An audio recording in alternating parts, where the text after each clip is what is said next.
আমাদের ইচ্ছা আছে, আমরা 20টা জেলা চালু করেছি। আমার অন্যতম স্বপ্ন হচ্ছে যাওয়ার আগে 64টা জেলায় লিগ্যাল এইড ম্যান্ডেটরি করে দিয়ে যাব। আজকে রেজওয়ানা যে ভরণ পোষণের সমস্যাটার কথা বললো, বিনা খরচে বিনা পয়সায় লিগ্যাল এইডে গিয়ে আপনি সেই সুবিধাটা পাবেন। লিগ্যাল এইড ম্যান্ডেটরি করা হয়েছে। পারিবারিক বিরোধের ক্ষেত্রে আপনাকে অবশ্যই প্রথমে লিগ্যাল এইডে যেতে হবে। আমাদের অনেক উদ্যোগের কথা ফায়েজ বলেছে, অনলাইন বেল বন্ড করেছি। আমরা কিন্তু অনলাইনে সরকারি যারা সাক্ষ্য আছে তাদের সাক্ষ্য দেওয়ার ব্যবস্থা করেছি। ছোট্ট একটা কাজ, যারা পুলিশ আছেন, ম্যাজিস্ট্রেট আছেন, চিকিৎসক আছেন, ওনারা অনলাইনে সাক্ষ্য দিবেন। এই সাক্ষ্যের অভাবে বলে দিনের পর দিন মামলা ঝুলে থাকে। আপনারা জানেন, আপনারা আমাকে অনেকে যখনই দেখা হয় বলেন যে সিপিসিতে এত ভালো একটা অ্যামেন্ডমেন্ট করে দিয়েছেন, অনেক সময় বাঁচবে, অনেক কিছু বাঁচবে। তা আমরা এগুলি করছি। এগুলি তো খালি মনে হয় যে সবুর ভাই বলে না, নিয়তের ব্যাপার, খুব কঠিন তো কোনো কাজ না। তা আমরা তো দেশটাকে একটা অন্য জায়গায় নিয়ে যেতে পারি। আমরা আইন মন্ত্রণালয়ের পক্ষ থেকে 21টা রিফর্মের কাজ করেছি, 21টা। এবং আমরা মনে করি যে এগুলি কিছু টিকবে না যদি আপনারা এগুলিকে কন্টিনিউ করতে না চান। আপনাদের আইনজীবীদের শক্ত ভূমিকা রাখতে হবে। আমাদের যে রেজিস্ট্রেশন প্রজেক্ট আছে সেটা আমরা শুরু করে দিয়ে যাব। জুডিশিয়ারি আমরা শুরু করে দিয়ে যাব। আমরা আশা করব আমাদের যারা পলিটিক্যাল পার্টিগুলো আছেন ওনারা নিশ্চয়ই আমাদের চেয়ে দেশকে বেশি ভালোবাসেন, সেটা প্রমাণ করবেন, এগুলি কন্টিনিউটি রাখবেন।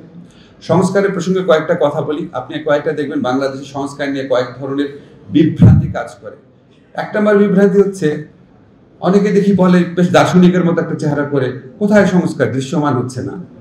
এই জিনিসটা শুনে আমার এত হাসি লাগে। বিচার যতদিন প্রতিদিন আইসিটিতে বিচার প্রতিদিন টিভিতে দেখায়,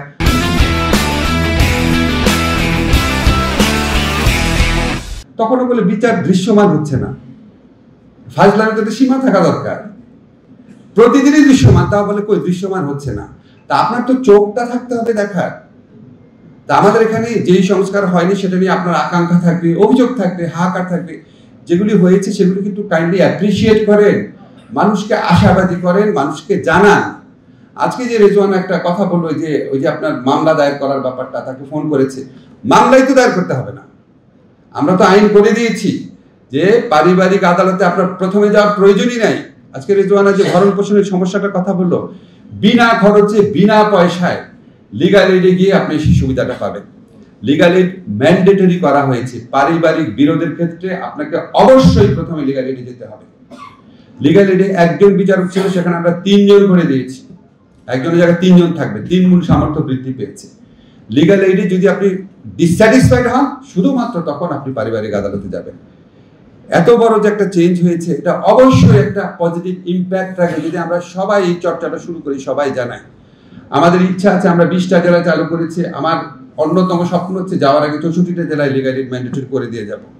আমাদের হিসাব আছে লিগ্যাল এইড যখন আমরা এটাকে অধিদপ্তরে রূপান্তরিত করব, যখন এটা ফুলি ফাংশনাল হবে, বাংলাদেশে যত মামলা হয় তার অ্যাটলিস্ট 1/4 এমনকি 1/3 পর্যন্ত লিগ্যাল এইডের মাধ্যমে নিষ্পত্তি হবে। 5 বছরের মধ্যে মামলার জট অন্তত 50% কমে যাবে। বাট আমরা তো অনন্তকাল থাকবো না। কিন্তু এই যে কাজগুলো করে দেখলাম, একটু মানুষকে সবাই জানাইতে হবে, চর্চার মধ্যে আনতে হবে।